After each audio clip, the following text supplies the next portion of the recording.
My name is Bernadette Barnes.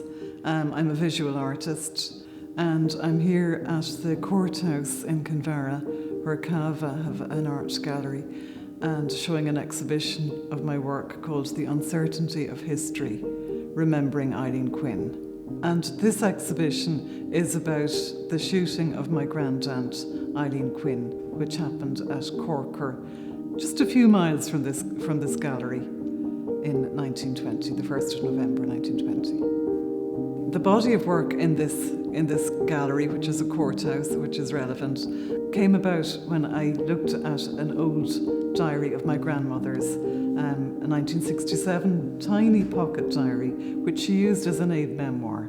She wrote on each date things that had happened of relevance to her on those particular dates. So there was an entry that really intrigued me. The 1st of November, Monday, 1920, my sister Eileen Quinn was shot by the Black and Tans at Corker at 3 p.m. She died at 10 p.m. She was 25 years old.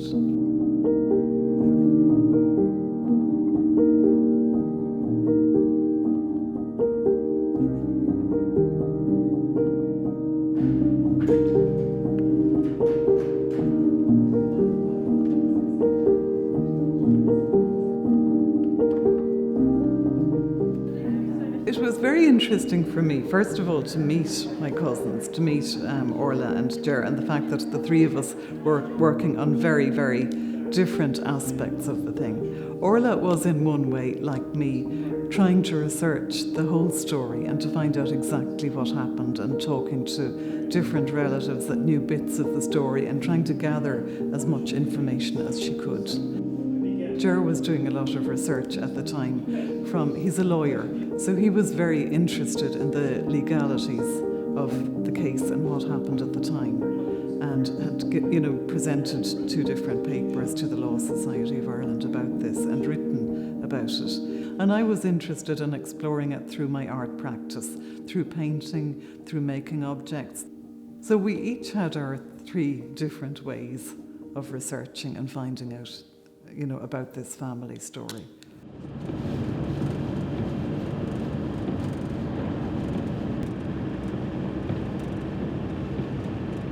When I started researching the story, I wanted to go back to the house where Eileen was shot.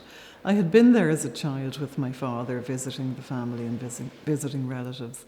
And when I went back and met there's an Eileen Quinn presently living in the house, who's the widow of John Quinn. She's related by marriage.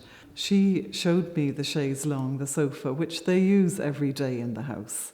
And when Eileen was shot, she was brought inside and laid out on this sofa, where she lay literally bleeding to death from 3 o'clock until 10 that night.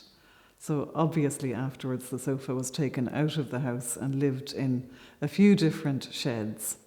A few years ago, the present Eileen Quinn got the sofa back and got it stripped back and reupholstered, and it's back in the house, which I feel was really important. It was an act of love, I feel, that she brought that piece of furniture back into the house.